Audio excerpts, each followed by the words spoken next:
Bonjour à toutes et à tous et bienvenue à cette 8e séance des Spring Talks de l'EHESS.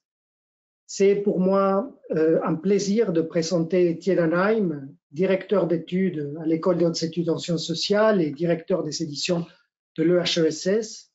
Avant tout, un grand spécialiste de la papauté d'Avignon et des pratiques théoriques du Moyen-Âge. Étienne Hanheim a profondément renouvelé le champ de l'histoire intellectuelle avec la monographie qu'il a consacrée à Clément VI, publiée en 2014, où l'analyse de la bibliothèque de ce pape lecteur et l'étude de ses lieux de formation lui permettent de réinscrire les mots d'un fonctionnaire de l'Église dans le champ social, institutionnel et matériel concret. Dans ses travaux théoriques, Étienne Hanheim soumet la critique historiographique à une réflexion approfondie sur les conditions matérielles de la recherche. Comme l'écrivait Nicole Laureau, une historienne qui nous a profondément influencés dans cette maison, le chercheur en sciences humaines porte d'une certaine manière un regard anachronique sur le fait social passé qu'il prend pour objet. Le travail de l'historien ne le confronte pas donc seulement aux traces documentaires qu'il passe au crible de sa critique, mais également aux conditions historiques de son propre présent. Les questions du présent exercent donc nécessairement un pouvoir de motivation qui surdétermine sa raison d'écrire. Et c'est bien cette démarche réflexive qu'Étienne Hanheim nous a présentée dans le travail de l'histoire, publié en 2018 aux presses de la Sorbonne, qu'on peut lire comme une sociologie des conditions de sa propre recherche qu'il articule au questionnement épistémologique classique de la production historienne. Donc renouvelant du coup à sa manière avec les variations bourdessiennes sur le thème de l'Homo academicus. Étienne Hanheim est donc l'interlocuteur idéal pour parler aujourd'hui des annales, cette école historiographique qui gravite autour d'une revue et qui peut nous éclairer après coup sur la place de l'histoire à l'EHESS. Étienne. Alors, bonjour Léopoldo, merci beaucoup. Bonjour à toutes et à tous. Je suis très heureux d'être invité dans ces Spring Talks, effectivement, pour parler des annales. Alors, le titre que j'avais indiqué, c'était La revue, l'école. Il y avait même une hésitation sur le E minuscule ou majuscule, parce qu'en fait, ce que je voudrais faire avec vous cet après-midi, c'est réfléchir à la relation entre les deux choses, c'est-à-dire une revue au sens matériel, intellectuel aussi, et puis ce qu'on appelle une école d'une façon beaucoup plus floue, au sens historiographique. Et d'ailleurs, on pourra poser à un moment donné la question de la relation entre l'école des annales et l'école des hautes études en sciences sociales, puisque c'est une relation essentielle dans l'histoire de cet établissement. Alors, je voudrais d'abord dire en quelques mots d'où je parle, hein, comme on disait en d'autres temps, parce que j'ai été responsable de la revue des annales entre la fin de l'année 2011, après la direction qu'avait assurée Antoine Lilti, et puis jusqu'en 2018 où Vincent Azoulay a pris la responsabilité de la revue à ma suite, et je suis toujours membre du comité. Donc il y a un biais, dans mon point de vue, un biais évident, qui pose une question de méthode historiographique, au fond, qui pose le problème de la réflexivité, mais dont on peut essayer de tirer parti si on se place du point de vue de ce qu'on appelle justement l'épistémologie du point de vue. On ne voit pas tout quand on est à l'intérieur de l'EHESS et à l'intérieur de la revue. On ne voit pas tout, mais on peut réfléchir à ce qu'on voit et à ce qu'on ne voit pas.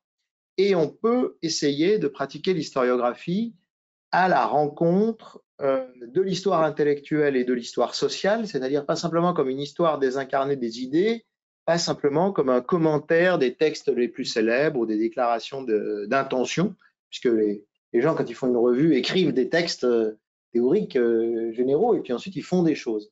Et en fait, la confrontation entre les deux n'est pas toujours à l'œuvre dans la bibliographie. Et en somme, ce que je propose là pendant quelques minutes, c'est de s'intéresser aux annales non pas comme un objet patrimonial, comme une catégorie un peu mythique avec ces grands hommes. Alors, je dis tout de suite un grand homme plutôt que grande femme, puisque une des questions de la construction des annales, c'est aussi la construction d'une centralité dans un paysage universitaire largement masculin, mais essayer de s'intéresser aux annales comme à un objet d'histoire-problème, comme un objet d'histoire science sociale. Alors, cette histoire, ça n'est pas une histoire comme les autres du point de vue de l'EHESS. C'est-à-dire que même si en 2023, le paysage international des revues a changé, que la place des annales n'est plus du tout la même qu'en 1960 ou en 1980, même si le HESS a beaucoup changé et que ses laboratoires, ses publications ont pris une ampleur telle que les annales ne sont aujourd'hui qu'une dimension de ses activités scientifiques, il reste que l'histoire des annales est au cœur de l'histoire de l'EHESS, du point de vue institutionnel et aussi du point de vue intellectuel, ce qui explique d'ailleurs un certain nombre de choses. Par exemple, la place paradoxale que l'histoire en tant que discipline occupe aujourd'hui encore au sein de l'EHESS. Paradoxal et central en même temps. Alors, paradoxal et central, je dis paradoxal, on pourra peut-être en reparler tout à l'heure, parce que lorsque la 6e section de l'école pratique des hautes études, l'école pratique des hautes études, c'était cette institution qui avait été créée en 1868 pour faire pendant en quelque sorte à la science allemande à l'époque en plein développement en Europe. Et il y avait une section qui s'appelait les sciences historiques et philologiques, qui existe toujours aujourd'hui, qui est la 4e section, où j'ai d'ailleurs fait ma thèse de doctorat. Et après la Seconde Guerre mondiale, on crée une 6e section dédiée aux sciences sociales, mais dans laquelle on va mettre aussi de l'histoire. C'est-à-dire qu'en fait, l'histoire est présente à 2 endroits dans l'école pratique des hautes études, et la 6e section va devenir l'école des hautes études en sciences sociales. Cette 6e section, j'en reparlerai peut-être tout à l'heure, va entretenir des liens extrêmement étroits avec la revue Annales et avec son projet intellectuel. Et cette dissociation au sein même de la discipline historique est en fait extrêmement représentative de ce paradoxe qui fait que l'histoire est à la fois une discipline qui tient à la philologie, aux humanités, et qui tient aux sciences sociales. Et je dirais que cette question, en fait, elle se pose dès la fondation des Annales. En 1929, le moment où la revue est créée, au fond, elle se crée à la rencontre entre 2 puissants courants qui ont animé les sciences humaines et sociales à la fin du 19e et au début du 20e siècle. D'une part, il y a une tradition historique savante qui a été nourrie par, en France, l'école des Chartes, l'école pratique des études, l'ENS, qui se construit en fait autour de la critique de la méthode historique et de la philologie. On peut penser que le père de Marc Bloch était professeur d'histoire romaine, par exemple. Donc cette tradition très charpentée qui vient du 19e siècle. Et puis une autre tradition qui vient en quelque sorte la percuter ou s'y ajouter, à travers la première dénomination de la revue, qui est Annales d'histoire économique et sociale, qui est en fait celle de nouvelles disciplines créées à la fin du 19e siècle, la sociologie, l'économie, on peut penser à Marx, à Durkheim, l'anthropologie, et cela converge dans une sorte de produit de synthèse intellectuelle qui a pour objectif à la fois de couvrir l'espace entier du monde, et il faut dire que les Annales ont été une revue pionnière dans ce qu'on appellerait aujourd'hui l'histoire globale ou l'histoire mondiale, et on trouve très tôt dans les Annales un nombre d'articles consacrés à des espaces extra-européens tout à fait remarquables. Et puis d'autre part, couvrir l'ensemble du temps, et ça aussi on l'oublie un peu trop parce que le centre de gravité des Annales va se fixer dans l'après-guerre, à la fin du Moyen-Âge et à l'époque moderne, avec des figures comme Braudel ou Le Goff. Mais en réalité, dès les années 1930, on a dans les Annales des articles sur le nazisme, des articles sur les plans quinquennaux dans le monde soviétique, c'est-à-dire de l'histoire du temps présent dans les années 30. Et donc, cette hybridation, je dirais, produit un déplacement considérable par rapport à la situation intellectuelle française, parce que si on retourne 25 ou 30 ans en arrière, on peut se rappeler par exemple 1903, la grande controverse de Simian contre Langlois et Seignobos, avec l'idée d'une opposition entre sciences sociales et méthode historique. Alors qu'est-ce qui s'est passé entre les deux? Il s'est passé toute une série de déplacements intellectuels dont héritent Lucien Febvre et Marc Bloch. Et là, il faut faire attention aussi dans la démythification des Annales, à ne pas penser que d'un seul coup, c'est une sorte d'événement miraculeux. C'est comme miracle grec dont tu parlais tout à l'heure, c'est-à-dire qu'il n'y a pas de miracle des annales, en fait, elles arrivent après d'autres tentatives. Henri Baer et la revue de synthèse historique.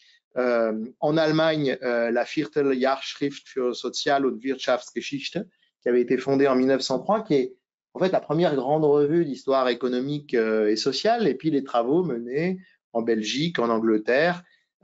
Allemagne, Belgique, Angleterre sont des pays essentiels pour Bloch et Febvre. On peut penser à Lamprecht, Pirenne, Beveridge, et tout ça s'est cristallisé en quelque sorte dans un premier temps à l'université de Strasbourg dans les années 1920, après la reconquête de l'Alsace par la France et la volonté de faire de Strasbourg une sorte de vitrine de la science française. Et puis 1929, la fondation de la revue qui va aboutir à une relation extrêmement singulière entre histoire et sciences sociales. C'est-à-dire que les annales vont orienter la réflexion française et francophone dans une direction qui fait de l'histoire une sorte de pivot entre les humanités, ce qu'on appelle traditionnellement les humanités, et les sciences sociales, qui dans le monde anglophone sont deux domaines très très fortement séparés, avec d'un côté un modèle qui est plutôt le modèle scientifique, modélisateur, et puis de l'autre côté plutôt le modèle philologique. Et en fait en France, les annales vont placer l'histoire en position intermédiaire et donc vont créer une synthèse originale qui a une influence extrêmement grande dans les décennies qui suivent.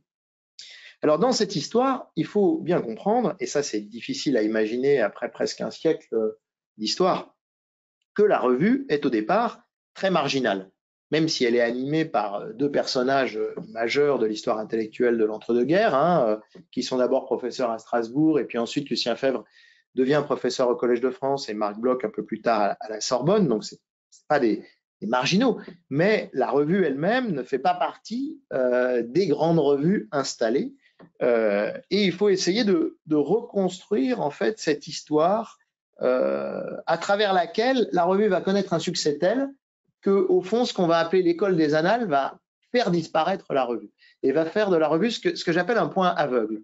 Et marginal par rapport à la revue de synthèse, par rapport à la revue de sociologie? Alors, marginal, effectivement, par rapport à ces grandes revues, il faut se rappeler que le paysage des revues scientifiques en France, en gros, se transforme autour des années 1870. C'est-à-dire que l'histoire de l'institutionnalisation universitaire en France se fait en quelque sorte en miroir par rapport à l'Allemagne essentiellement, mais en miroir avec un décalage de plusieurs décennies. Et dans cette histoire-là, la défaite de la guerre de 70 est un électrochoc. Alors la prise de conscience a commencé avant, puisque l'école pratique des hautes études date de 1868, mais il y a la conscience que la force de l'Allemagne, et là on est dans une perspective très nationaliste. Il faut se rappeler qu'en fait, derrière les programmes universitaires savants, il y a une vision politique et nationale dans toute l'Europe de la fin du 19e siècle. Et donc, l'idée que la puissance de l'Allemagne vient entre autres de son savoir. Et donc, il faut réarmer la France non seulement à travers sa force militaire, mais aussi à travers sa force intellectuelle. Et donc, toute une série d'institutions sont créées à ce moment-là, dont les revues savantes.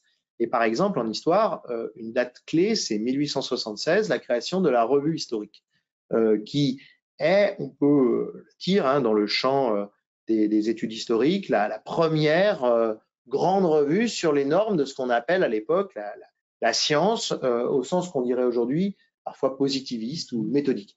Avant, en fait, il n'y avait que la bibliothèque de l'école des Chartes. Et puis, après la revue historique 1876, donc qui a plus de 50 ans au moment où les annales sont créées, un certain nombre d'autres revues apparaissent, la revue d'histoire contemporaine, la revue de synthèse historique, les annales de sociologie. Et donc, quand les annales arrivent en 1929, elles n'arrivent pas du tout sur un terrain vierge, en fait. C'est les dernières nées, à un moment donné, d'un paysage qui est déjà bien occupé.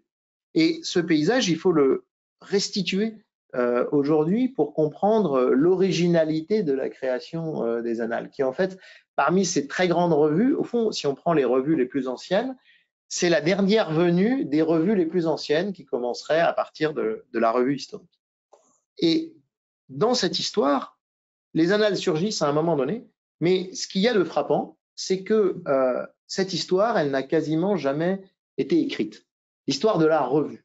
C'est-à-dire qu'il y a une bibliographie considérable sur l'histoire des annales comme mouvement. L'école des annales a produit toute une série de textes de toutes sortes, mais en revanche, la revue des annales, il n'y a même pas de thèse sur les annales en tant que revue, c'est-à-dire leur fonctionnement matériel, leur organisation éditoriale, l'histoire économique et sociale des annales, la sociologie de leurs collaborateurs et leurs collaboratrices. Et déjà, il y a 50 ans, au moment du cinquantenaire des annales, Jacques Revel remarquait dans un article qu'on n'avait jamais vraiment écrit cette histoire.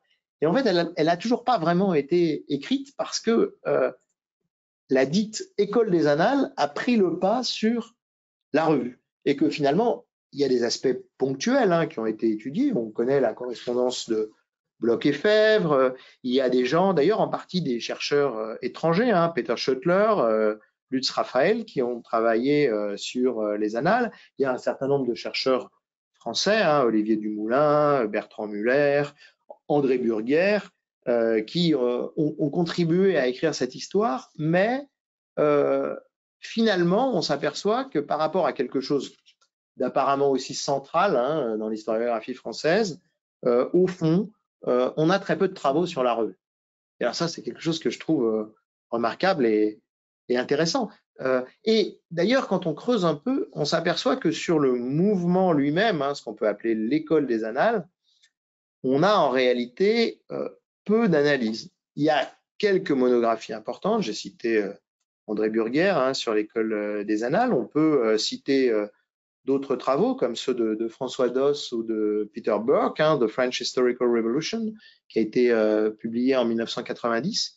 Mais quand on regarde ces livres, on s'aperçoit qu'en fait, ce sont des livres qui reposent essentiellement sur une galerie de grandes figures et de grands textes, et qui, au fond, ne rentrent pas vraiment dans le détail d'une sorte d'analyse critique, d'analyse sociologique. D'ailleurs, très souvent, il n'y a même pas de définition. Alors ça, c'est quelque chose d'amusant, c'est-à-dire que on ne sait pas exactement ce que c'est que l'école des annales. Qui c'est l'école des annales ? Et quand on ouvre un peu plus la bibliographie, on voit qu'il y a des figures, et certaines sont centrales, des gens comme François Furet, comme Roger Chartier, sont très souvent accolés à l'école des annales, ce qu'on peut comprendre du point de vue méthodologique, mais ils n'ont ni l'un ni l'autre jamais fait partie de la revue. Alors, qu'est-ce que ça veut dire qu'appartenir à l'école des annales? Qui sont les gens qui forment l'école des annales? Pour revenir sur ton dernier propos, tu dirais alors que les histoires qui ont été écrites jusqu'à présent sur la revue et sur l'école des annales s'inscrivent contre l'historiographie même que promeut la revue et l'école. Absolument. Je dirais qu'il y a une sorte de paradoxe, c'est-à-dire que les outils intellectuels inventés par les annales n'ont pas vraiment été appliqués à l'histoire de la revue, ni à l'histoire du courant historiographique qui en est né. C'est-à-dire qu'au fond, on a essentiellement raconté une histoire ou bien dans le sillage des fondateurs de la revue et de ceux qui avaient écrit les textes.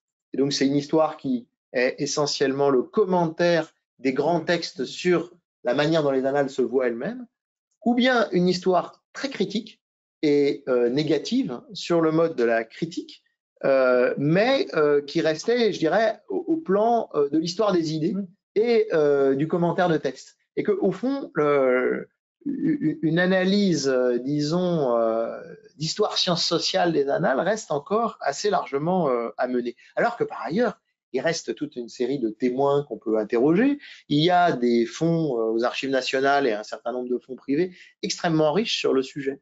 Donc il y a une sorte de paradoxe ici qui est assez remarquable. Au fond, c'est un peu comme si le succès de la revue avait produit une école historiographique qui avait elle-même produit une institution et que tout cela avait fini par faire disparaître au regard historiographique le point de départ, c'est-à-dire la revue réelle, son fonctionnement, comment on sélectionne, comment on édite, comment on publie les textes, qui le fait, quelle a été la position historiographique des annales décennie après décennie.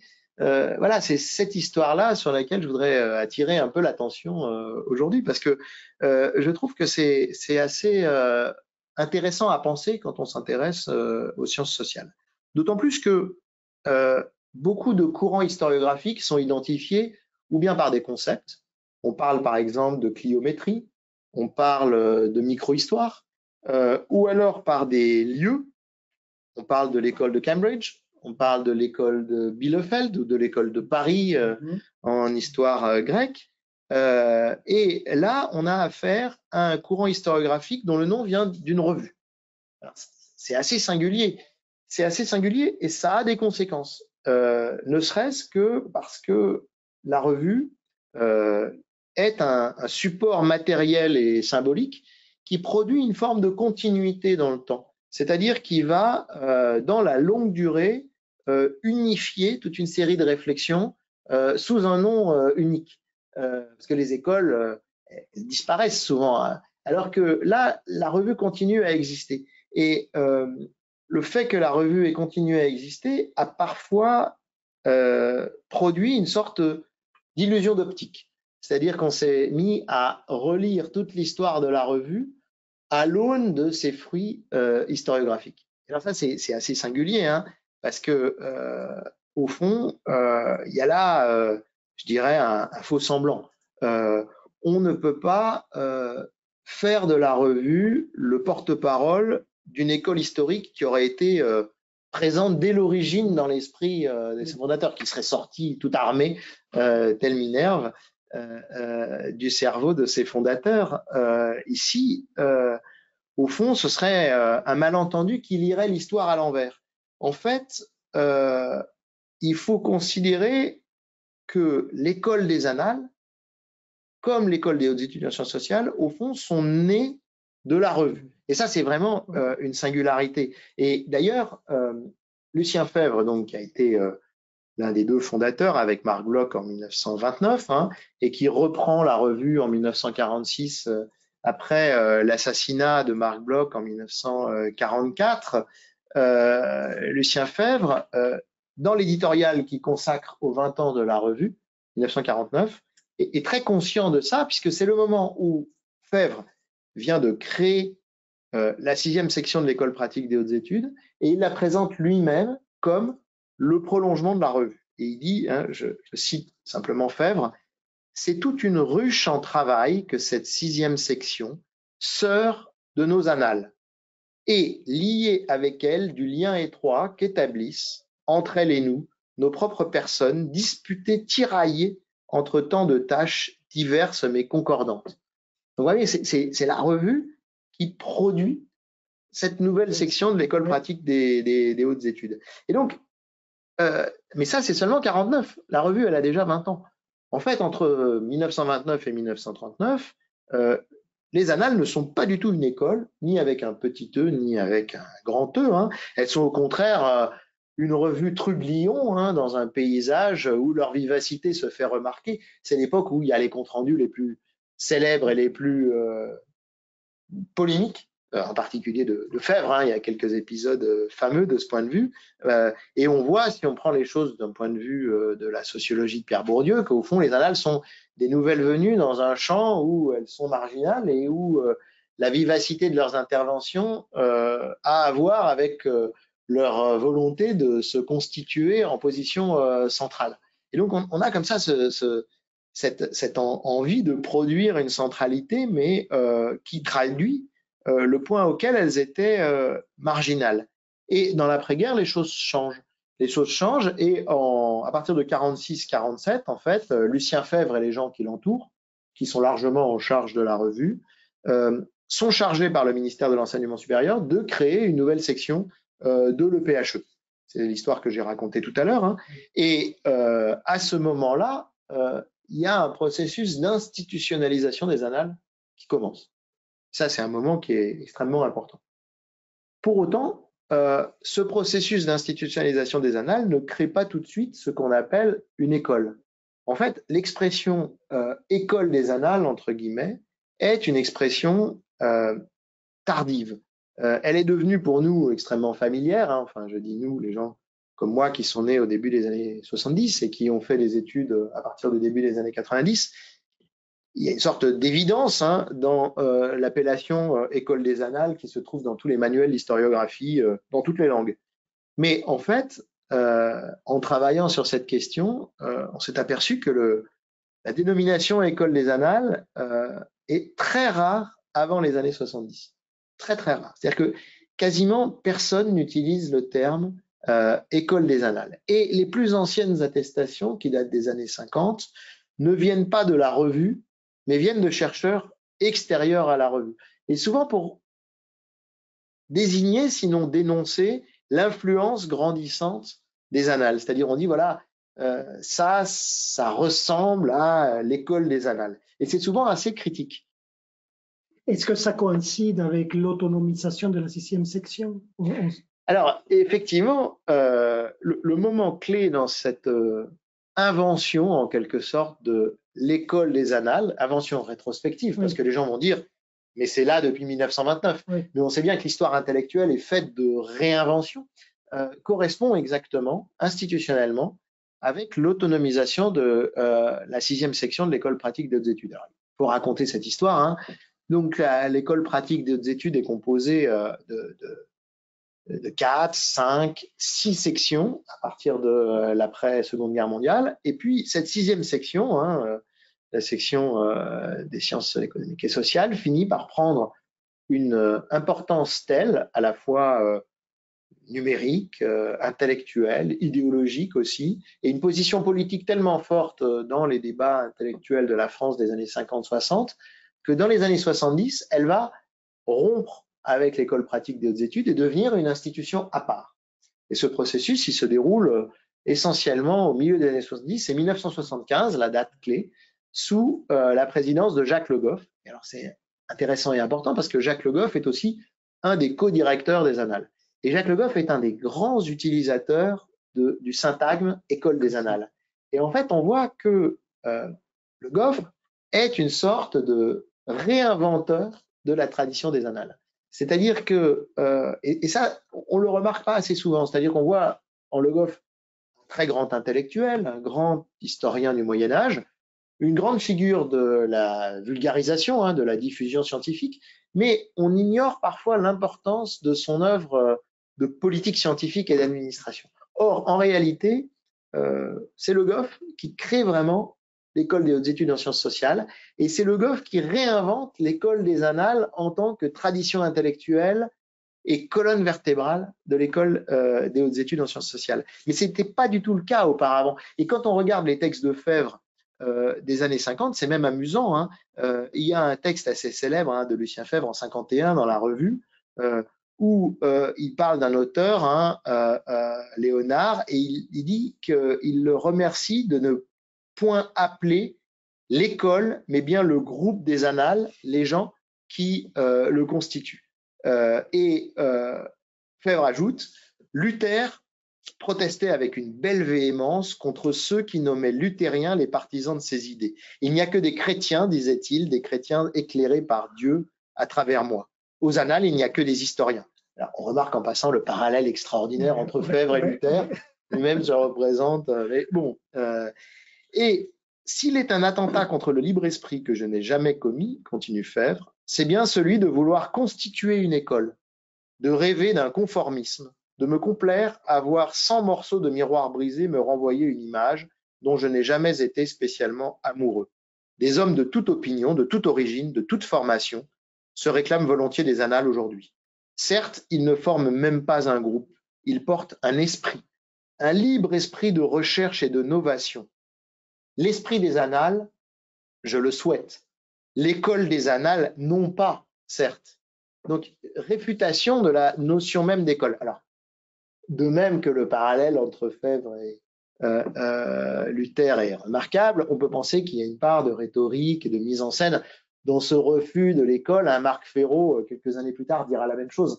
Il y a un côté réfutation anticipée de ce qui deviendra une orthodoxie, pour essayer de s'en préserver et d'avoir toujours un coup d'avance.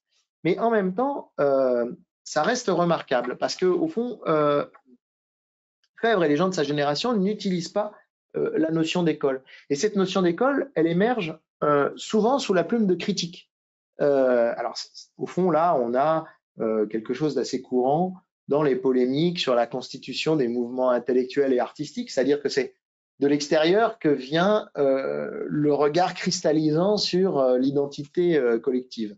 Et là, on peut penser par exemple à un épisode très fameux, hein, parce que c'est un des premiers qui se déroule en langue anglaise, en 1966 dans le Times Literary Supplement, un texte de Richard Cobb sur François Furet et Denis Richet, qui venaient d'écrire un livre sur la Révolution française, hein, leur célèbre livre, et Cobb produit un brûlot contre les annales, et non seulement contre Richet et Furet, mais plus généralement contre ce qu'il estime être un style prétentieux qui habille de vieilles idées, de nouveaux vêtements et qui prétend avoir une volonté intellectuelle hégémonique. Et sans doute jamais avant 1966 et avant ce papier de Cobb, jamais les annales avaient été décrites à ce point comme une école. Et on voit bien comment le moment où les annales deviennent une sorte de point de repère, voire une forme d'orthodoxie et d'hégémonie intellectuelle dans l'historiographie internationale, est aussi le moment où elles sont dénoncées et critiquées.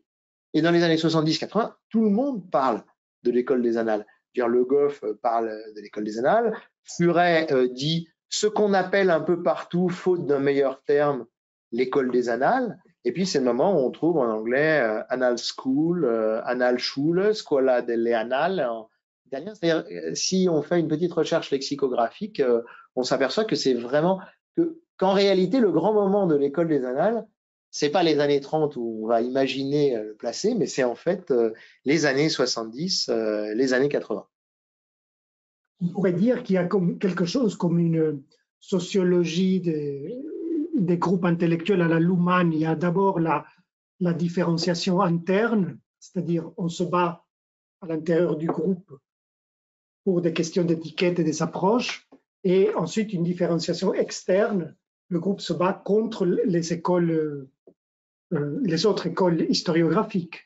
Alors, c'est tout à fait vrai et c'est une manière très intéressante. Je n'avais pas pensé à voir les choses de cette façon-là, mais c'est un très bon modèle sociologique. Et si on veut appliquer les sciences sociales aux annales, faisons-le de cette manière, parce qu'effectivement, il y a une sorte de double dialectique. Oui. Une dialectique interne et une dialectique externe, c'est-à-dire un moment où on se constitue par une dynamique conflictuelle, et je vais en reparler, c'est très important dans l'histoire des annales, et un moment où on se construit par distinction, hein, disons-le, par rapport à d'autres courants possibles. Alors, dans les années 30, Lucien Febvre l'a beaucoup fait, et c'est le sens de sa polémique, hein, comme a pu le montrer Bertrand Muller, et puis ça continue, parce que les années 70, c'est aussi le moment où on a les premiers grands textes sur l'histoire des annales, hein, Maurice Aymar, Jack Exter, Hendrik Wesseling, et les années 70-80, c'est le moment où l'historiographie va trouver son centre de gravité à un moment donné qui va presque se figer autour du modèle des générations. Alors ça, on le trouve par exemple une des premières fois hein, chez François Doss en 1985, hein, avant son livre de 87, dans un article publié dans Espace-Temps, mais qui annonce son livre, où au fond, Doss va pour la première fois développer ce triptyque des trois générations. Une génération des fondateurs avec Bloch et Febvre, la génération de Fernand Braudel, et puis la génération de Le Goff, Leroy Ladurie, Burguière, Ferron. Et là, alors, on a un schéma qui va se verrouiller, chaque génération correspondant à une approche méthodologique. Hein. Les années 30, c'est plutôt cette histoire économique et sociale nourrie de sciences sociales. Ensuite, avec Braudel, la longue durée, l'histoire quantitative.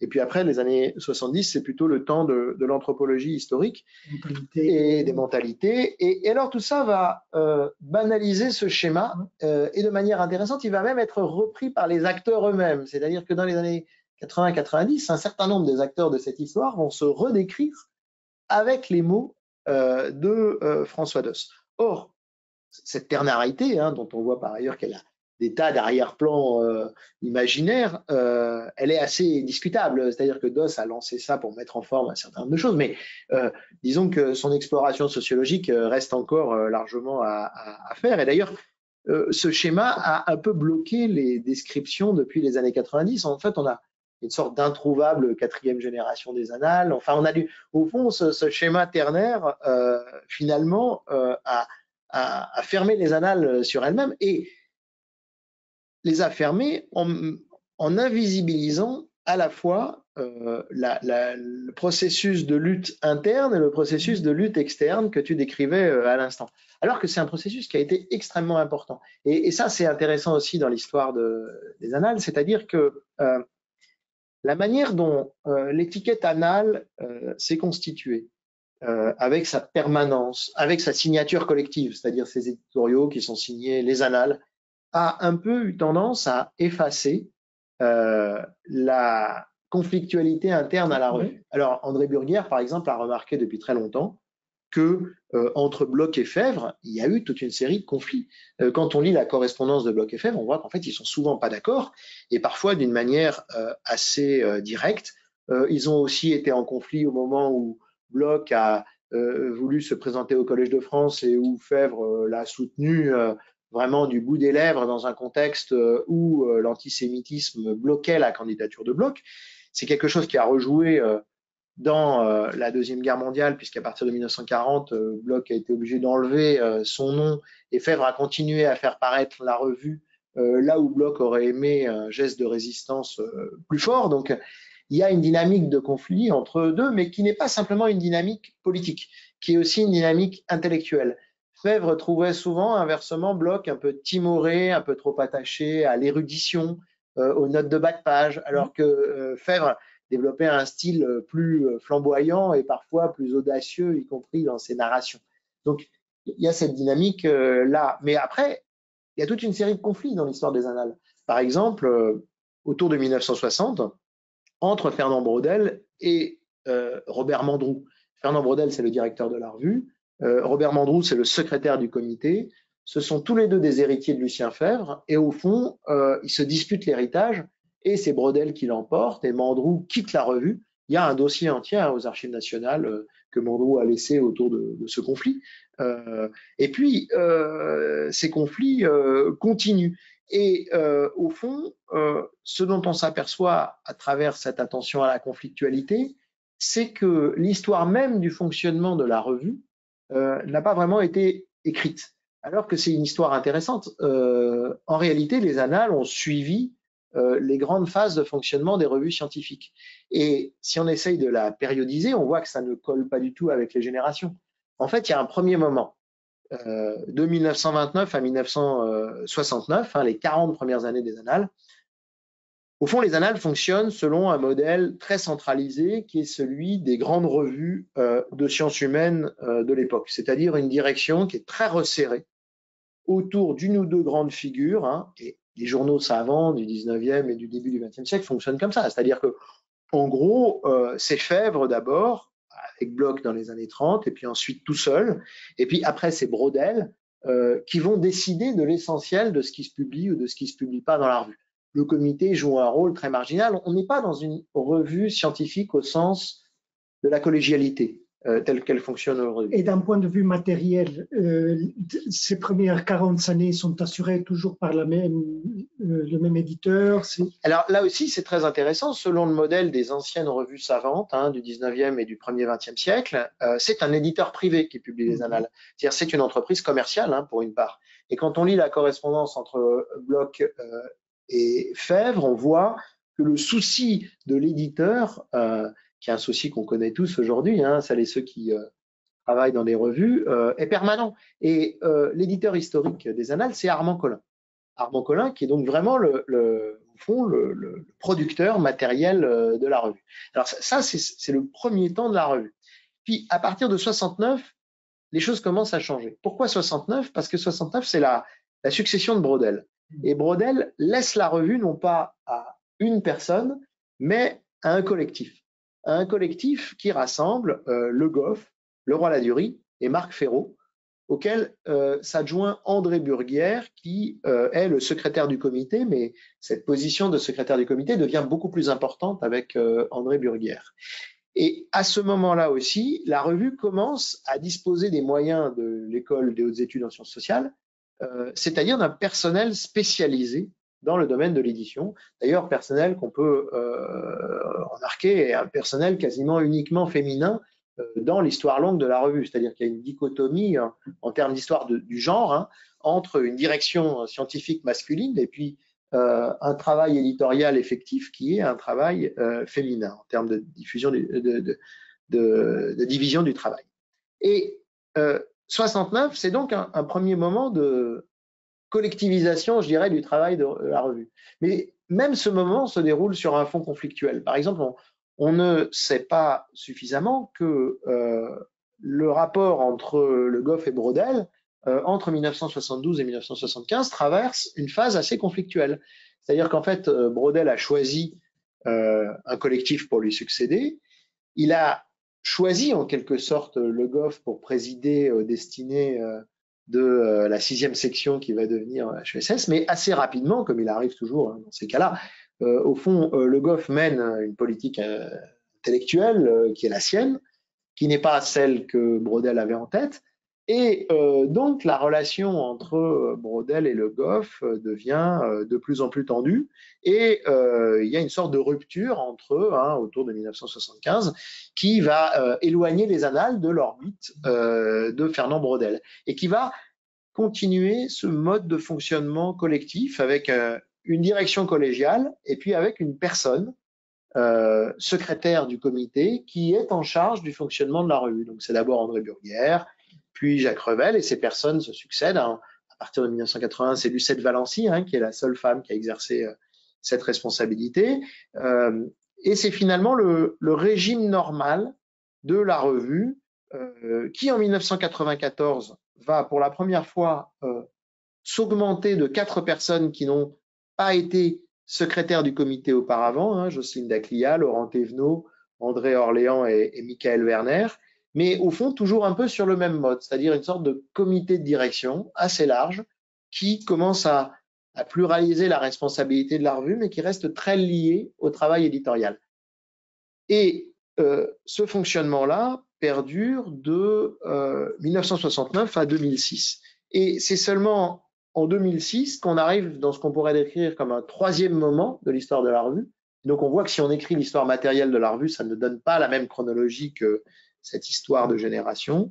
2006, c'est l'arrivée d'Antoine Lilti, qui à l'époque n'est pas rattaché à l'école des hautes études en sciences sociales, il y enseignera plus tard, mais à l'époque, il est maître de conférence à l'ENS, et c'est intéressant parce que c'est une des premières fois, au fond, que quelqu'un d'extérieur, je dirais, au périmètre central de l'école des hautes études, prend la responsabilité de la revue. Et à partir de ce moment-là, alors, le comité va se transformer assez considérablement et toute une série de gens vont entrer, alors que les gens qui sont là depuis le plus longtemps, et beaucoup depuis 69, en fait, vont progressivement quitter la revue ou participer à son conseil scientifique uniquement, comme Le Goff et Ferraud.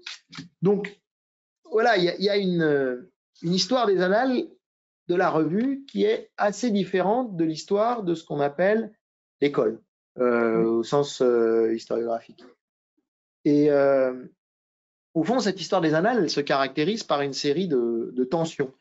Tensions entre la revue et l'école, tension interne, qui a été un moteur assez puissant, et puis tensions historiographiques successives, parce que là aussi, au sein de la revue, on n'a pas toujours défendu et promu le même type d'histoire, et au fond, là encore, le travail de lissage produit par l'énoncé, les annales, a parfois eu tendance à gommer les aspérités, les déplacements, les différenciations qui se sont dessinées au cours des décennies.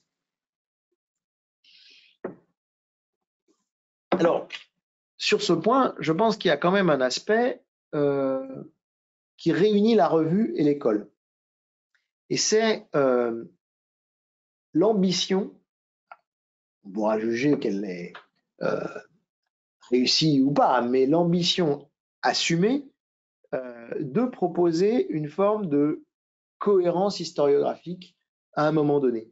Et au fond, s'il y avait des éléments qui perduraient à travers une histoire extrêmement variée des annales, ce serait sans doute le fait de tenter de faire vivre le programme de l'histoire problème, de l'histoire sciences sociales, à travers une série d'incarnations cohérentes successives.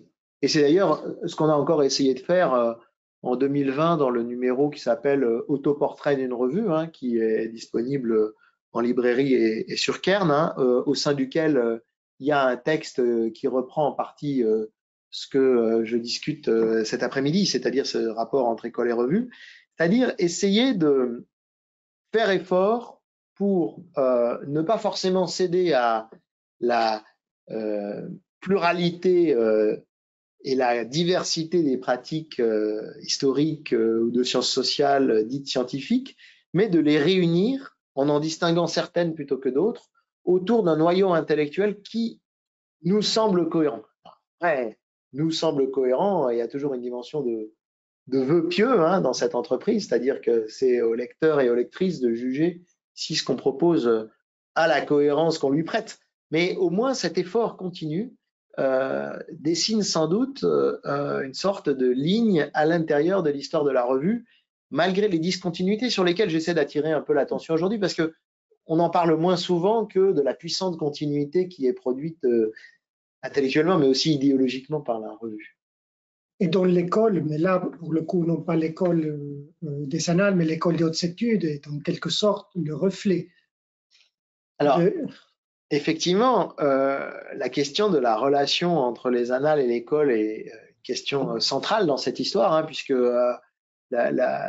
l'école des hautes études est donc très largement construite autour du programme intellectuel défriché par la revue, c'est-à-dire cette alliance histoire-sciences sociales. De mettre l'histoire au centre et l'entourer des autres sciences sociales qui contribueraient à former une école historique. C'était un peu le projet de Braudel. Absolument, c'était le projet de Braudel que le Goff a continué, oui. C'est-à-dire une vision qu'on pourrait dire un peu hégémonique de la discipline historique, mais d'une discipline historique qui soit largement ouverte et intégratrice. Oui. C'est-à-dire un peu d'ailleurs, et c'est chez Braudel largement le cas, hein, en rivalité par exemple avec Lévi-Strauss et le programme d'une anthropologie tout aussi intégratrice, c'est-à-dire cette idée qu'au fond, les sciences humaines et sociales doivent converger, qu'elles ont une unité théorique et que cette unité théorique, elle peut avoir un centre de gravité. Alors, chez Lévi-Strauss, ce centre de gravité, c'est largement l'anthropologie structurale. Chez Braudel et chez Le Goff, c'est l'histoire, entendue de deux façons un peu différentes, hein, chez l'un et chez l'autre, mais avec tout de même le souci de créer, je dirais, une cohérence autour de l'histoire. Et l'école des hautes études en sciences sociales tire assez largement son identité au départ de ce geste, qui consiste à dire, voilà, on fait de l'histoire, mais on ne fait pas la même histoire que celle des récits historiographiques du XVIIIe siècle, que celle des positivistes ou des méthodiques du XIXe siècle, ou que celle d'un certain nombre d'autres courants historiques toujours existants. On fait un type d'histoire particulier qui est en lien étroit avec l'économie, avec la sociologie, avec l'anthropologie, la géographie, la linguistique, et on pourrait énumérer comme ça un certain nombre de domaines. Et ça a eu pour effet de créer un lien presque organique entre les annales et le HESS, en tout cas que des gens comme Braudel et Le Goff considéraient comme organique, puisque, je le répète, hein, c'est un cas relativement unique, le cas qui voit la jeunesse d'une institution universitaire à partir d'un programme théorique défendu par une revue. Et il faut rappeler que dans l'esprit de ses fondateurs, la sixième section puis le HESS était en quelque sorte le prolongement de ce mouvement. Hein. Bernard Le Petit l'avait bien souligné dans ses travaux sur l'histoire de la revue, et il avait bien montré comment, en fait, dès le début, 46-47, c'est le comité des annales qui va être aux manettes de la sixième section de l'école pratique des hautes études. Et les trois premiers présidents cumulaient cette fonction avec la direction des annales. Fèvre, Braudel et Le Goff ont été à la fois directeur de la sixième section de l'école pratique des études puis de l'EHESS et directeur de la revue. Et puis, un autre président, hein, Jacques Revel, a été d'abord responsable de la revue, puis plus tard président de l'école. Donc, l'étroitesse des liens ici est évidemment un élément important à considérer, y compris pour mesurer le degré de contrainte. C'est-à-dire que, là encore, hein, si on veut faire de l'histoire sociale des Annales sont une revue qui est située. Elle est située, c'est une revue française, très française par plein d'aspects, francophone et française, parisienne, et c'est une revue, je l'ai dit tout à l'heure, masculine, largement portée par des gens qui ont été formés dans les institutions centrales parisiennes et surtout l'école normale supérieure. Et c'est une revue qui, du coup, est marquée par cette expérience aujourd'hui localisée à l'école des hautes études en sciences sociales. On ne peut pas la comprendre sans cette histoire. Ce qui me vient à l'esprit, c'est d'un point de vue comparatiste, ce serait intéressant de voir d'autres cas tout aussi singuliers de lien entre une institution ou une école de pensée et une revue. Je pense par exemple à l'Institut für Sozialforschung à Francfort, créé dans les années 30. La discipline qu'on va mettre au centre, c'est la philosophie, ce n'est pas l'histoire, mais la philosophie, enfin la théorie critique, la philosophie sociale au sens francfortois. Et là aussi, le véhicule, enfin la traduction éditoriale, ce sera la Zeitschrift für Sozialforschung.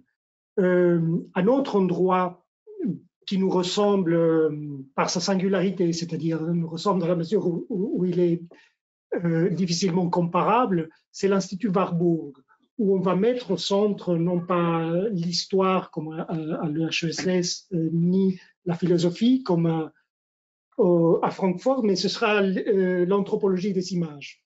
Et là aussi, il y a une revue qui va accompagner d'abord à Hambourg, puis ensuite à Londres, le développement de cette institution. Alors, une revue et même une bibliothèque. Non, mais c'est intéressant de voir autour de quoi se constituent les grands projets intellectuels. Et là, je pense que, j'ai parlé tout à l'heure d'histoire sociale des Annales, au fond, il faut aussi faire une étude en termes de sociologie des sciences ou de science studies des Annales et de réfléchir aux dispositifs matériels qui font exister un projet intellectuel. Et donc, ces dispositifs matériels, c'est quoi? C'est des bureaux, c'est des lieux, c'est des séminaires, c'est des bibliothèques, par exemple, et c'est des revues. Et donc, ces grands outils qui ont été les outils de la science telle qu'elle s'est pensée au 19e siècle, hein, avec un héritage antérieur, hein, puisqu'on a des bibliothèques de recherche depuis des siècles, ces grands outils vont structurer des projets intellectuels qui ne sont pas compréhensibles sans qu'on les rapporte à ces outils. Et donc, de fait, les revues qui sont encore aujourd'hui, hein, même si elles ont considérablement changé avec le numérique, avec d'autres formes de diffusion, mais qui restent aujourd'hui le substrat de la diffusion des savoirs en sciences humaines et sociales, mais aussi dans toutes les sciences de la nature, c'est-à-dire tous les textes importants quand on pense à nature, science, l'essentiel de la recherche se produit dans des revues. Et ces revues, elles ont des histoires singulières. Donc, effectivement, l'histoire des Annales a des relations avec l'institution École des hautes études en sciences sociales. On a le cas de Warburg que tu as cité. On pourrait développer des exemples aussi de revues parfois venues de l'extérieur, qui étaient des revues liées à des éditeurs, comme les Quaderni Storici, qui, à un moment donné, ont été investis par un groupe. Quaderni Storici, c'est une revue qui existe avant Carlo Ginzburg, Giovanni Levi et ceux qui les ont accompagnés, mais qui va être totalement transformé dans les années 1970 et qui va porter un projet intellectuel. Ou Past and Present, qui est une revue fondée en Angleterre en 1952, qui là aussi ne se fonde pas au départ sur une institution, mais plutôt sur des affinités intellectuelles de gens qui sont d'accord pour ne pas être d'accord. Je dirais, en gros, c'est ce marxisme historique et sociologique anglais de l'après-guerre qui va organiser une revue autour de leurs échanges intellectuels. Et alors qui va avoir une importance très grande. Alors après, qui s'institutionnalise, y compris en tant qu'histoire scientifique, par rapport à ce que sera ensuite la New Life Review, dans un sens plus politique, toujours autour du marxisme britannique. Mais comme ça, on peut essayer de voir l'histoire des grandes revues. Il y en a d'autres qui sont des revues liées à des corporations savantes. L'American Historical Review, par exemple, c'est la revue de l'American Historical Association. Donc, c'est une revue de métier, en quelque sorte. Donc, autre déclinaison possible du modèle de la revue dans les sciences historiques. Mais il est clair qu'en tout cas, en France, l'histoire singulière des annales est indissociable de l'histoire de ce qu'est devenu l'école des hautes études en sciences sociales et auparavant de l'EHESS. Après, il faut garder à l'esprit que c'est aussi ce qui lui a apporté à un moment donné ses contours méthodologiques. Par exemple, on ne peut pas comprendre la place de ce qu'on appelle les aires culturelles, c'est-à-dire de toute cette attention des sciences sociales et de l'histoire au monde non européen à l'EHESS aujourd'hui, puisqu'en gros, en France, c'est sans doute le CNRS et le HESS avec des institutions spécialisées comme l'INALCO qui ont le plus grand nombre de chercheuses et de chercheurs qui s'occupent d'autres espaces que de l'Europe par rapport à l'université.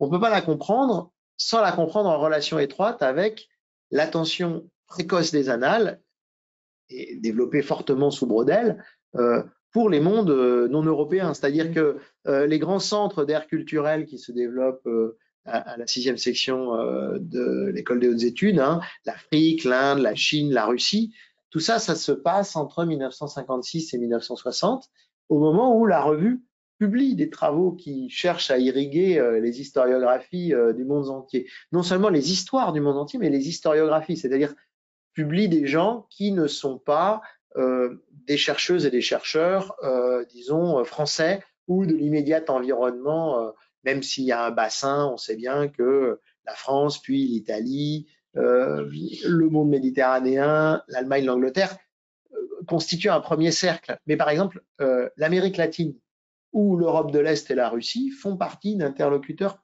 précoces des annales. Et il y a énormément de liens de façon très ancienne avec l'Argentine, le Brésil, le monde soviétique, avec des papiers dans les annales publiés par des savants soviétiques de manière très précoce. Qui s'accompagnent d'ailleurs avec les premiers efforts d'internationalisation de la 6e section, puis de l'EHESS. Oui. Les réseaux internationaux, les voyages de Braudel aux États-Unis. Absolument. En fait, on ne peut pas distinguer ces deux histoires. Oui. Et c'est là où c'est intéressant de faire de l'histoire sociale de la revue, parce qu'on voit d'un seul coup qu'un certain nombre de choses sont liées à des déterminations très concrètes. La constitution au début des années 70 de la Fondation Maison des sciences de l'homme, qui va permettre d'encourager énormément la circulation internationale.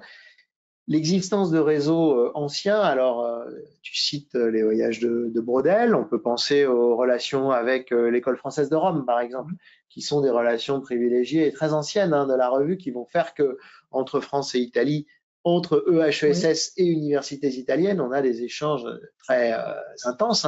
Et aujourd'hui encore, on a au sein de l'école des hautes études beaucoup d'enseignants et d'enseignantes qui ont été formés en Italie entièrement ou pour partie. Donc ça reste des liens qui sont très étroits. Et puis par exemple, à partir de 1989 et de la chute du mur, l'école des hautes études va être à la pointe de la constitution de réseaux et d'ateliers de recherche en Europe de l'Est. Oui.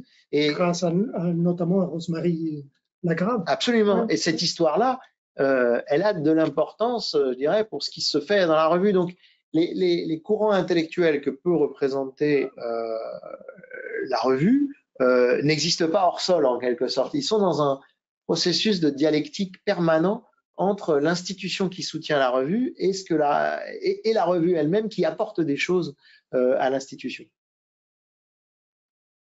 Je ne sais pas s'il y a des questions en ligne. Moi, j'en ai plusieurs, en attendant peut-être des réactions en ligne.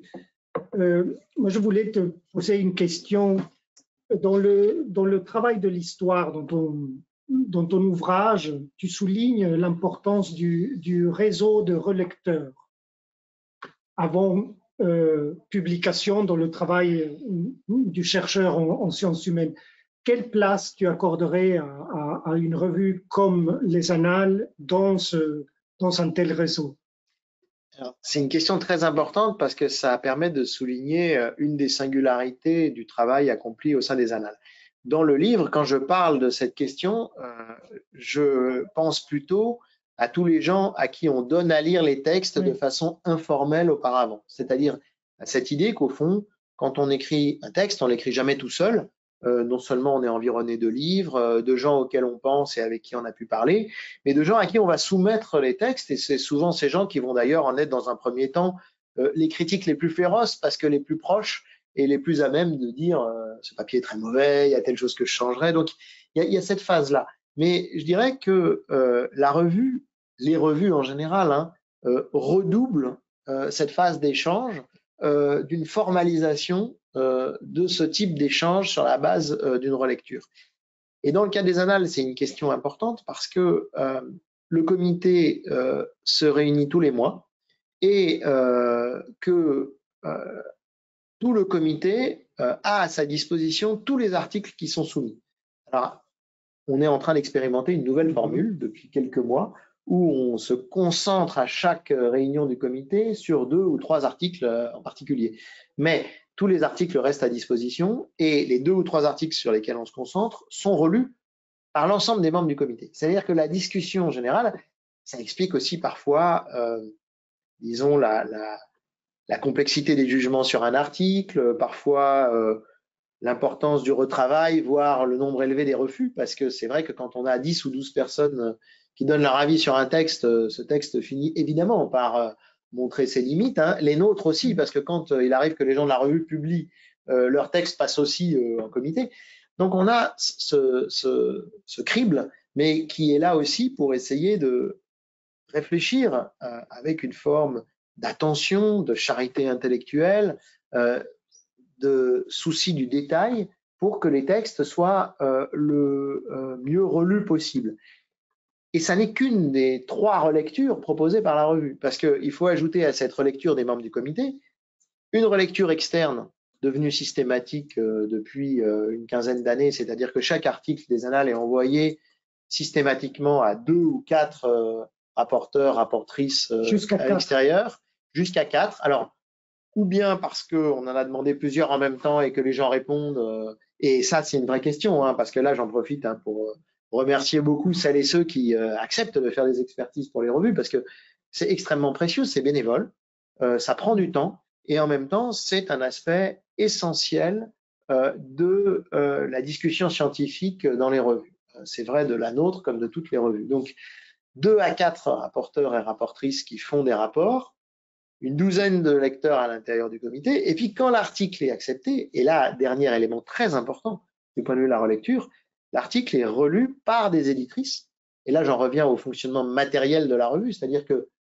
une revue comme les Annales, c'est 3 personnes qui travaillent pour la revue, 2 personnes pour l'édition française, 1 personne pour l'édition anglaise, puisque depuis une dizaine d'années existe une édition en anglais des Annales publiée par Cambridge University Press qui permet de mettre à disposition les articles, pas les comptes rendus, tous les articles des Annales en anglais, c'est-à-dire que maintenant, en fait, tous les articles publiés dans la revue sont publiés à la fois en français et en anglais. Et simultanément ou alors, avec un petit décalage. Avec un petit décalage, mais on est en train là aussi d'expérimenter la nouvelle formule proposée par Cambridge University Press qui permet de mettre en ligne en avance sur le numéro des papiers qui servent au fil de l'eau, en fait, servent de flag papers pour annoncer les numéros. Donc, on essaye de faire vivre de plus en plus la revue et les articles peuvent être soumis aussi bien en anglais qu'en français. Donc, au fond, selon la langue de soumission, on les passera dans l'autre langue. Et ce travail qu'accomplissent les éditrices en français et en anglais, c'est pas simplement un travail de mise aux normes et de vérification des notes. Ça l'est. Et ça, c'est tout de même un élément très important qu'il faut souligner, c'est-à-dire que toutes les notes de bas de page sont vérifiées une par les éditrices. Mais c'est aussi un travail de restructuration des textes, de réflexion sur la construction du texte, sur son écriture au niveau de la phrase comme au niveau de l'ensemble du papier. Donc, un papier qui finit par être publié a fait l'objet, pour répondre à ta question, d'un nombre de relectures extrêmement élevé. Alors, ça peut paraître fastidieux, ça peut paraître excessif, hein, mais je pense qu'il y a là une forme de garantie éditoriale que la revue, grâce à l'investissement de l'École des hautes études en sciences sociales, et aujourd'hui, il ne faut pas confondre la revue et l'école, hein, qui sont deux choses assez différentes, mais d'un autre côté, il faut quand même que la revue rende à l'institution, grâce des efforts qui sont d'abord des efforts économiques en termes d'investissement dans des postes et dans de l'argent. C'est-à-dire que la revue aujourd'hui existe comme l'ensemble des revues de l'école, comme l'ensemble des éditions de l'école, parce qu'il y a une volonté à l'EHESS de soutenir l'édition scientifique. Et ça, c'est vraiment quelque chose d'essentiel. Tu es bien placé pour en parler. Oui, parce qu'il faut dire aussi, alors ceux qui verront peut-être, qui suivent là en direct, celles et ceux ou qui la verront à distance, qu'après avoir assumé la responsabilité des annales, depuis 2018, je dirige les éditions de l'EHESS et donc je garde un lien institutionnel et plutôt économique, financier avec la revue à ce titre. Combien d'autres revues sont dans le giron de l'EHESS? Alors, dans le giron des éditions de l'EHESS, une douzaine de revues, un nombre qui ne cesse de s'accroître. Dans le giron de l'EHESS, beaucoup d'autres, parce que il y a des revues à l'école qui ne sont pas éditées par les éditions de l'école. C'est-à-dire que les éditions de l'école sont une institution qui jouent leur rôle, mais qui n'ont pas vocation à absorber tout ce qui se fait éditorialement au sein de l'école. Donc, une douzaine, dont certaines sont des revues très anciennes, dont d'autres sont des revues très récentes, et d'ailleurs certaines sont nativement numériques, hein, et on s'en félicite. Et ce périmètre de revues, je dirais, ne cesse d'augmenter parce que nous sommes actuellement dans une phase de restructuration assez profonde du paysage éditorial, et je dirais qu'aujourd'hui, les revues scientifiques, pour un certain nombre, bousculées par la révolution numérique, par l'effritement des revenus économiques liés à la baisse des abonnements en papier, puisque aujourd'hui beaucoup de gens lisent les revues à travers Cairn, à travers Open Edition, et donc une part, disons, des revenus anciens des revues disparaît.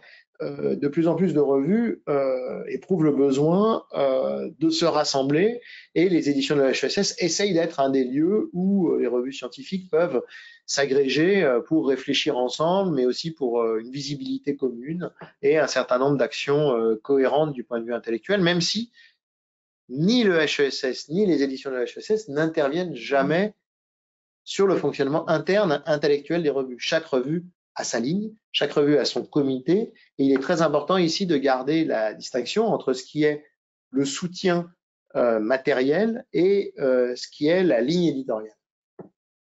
Nous avons une question en ligne. Que peut-on dire des relations entre les acteurs du Comité international des sciences historiques et des congrès internationaux des années 1920 avec les acteurs de l'histoire, de la genèse et des débuts des annales? On connaît notamment le projet de Febvre pour faire de son projet de revue d'histoire économique et sociale une revue internationale sous le patronage du CISH, projet qui va finalement être abandonné. Ne peut-on pas voir un lien entre ces relations et la dimension internationale des premières annales? Alors, si, tout à fait. Tout à l'heure, je suis passé un peu vite, et donc cette question est particulièrement pertinente. Je suis passé un peu vite sur disons, le climat, comme dirait Febvre, le climat de construction des premières annales, qui, effectivement, est lié à un certain nombre de revues, en France et à l'étranger, à un certain nombre de figures intellectuelles et à un certain nombre d'institutions, par exemple le Comité international des sciences historiques et ses grands congrès internationaux.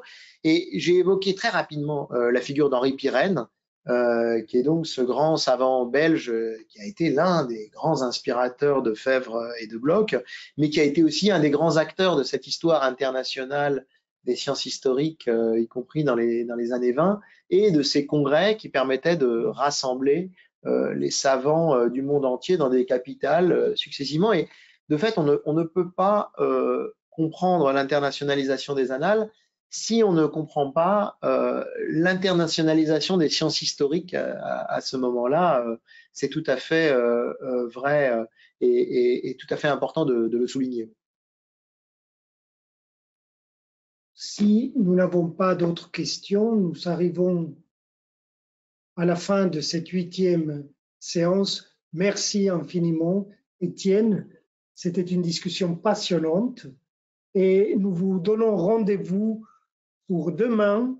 C'est la journée des juristes avec nos collègues Otto Persman et Olivier Kella. La séance s'intitule « Les grandes controverses du droit constitutionnel contemporain » et il sera animé par Rainer Maria Kieshoff, vice-président de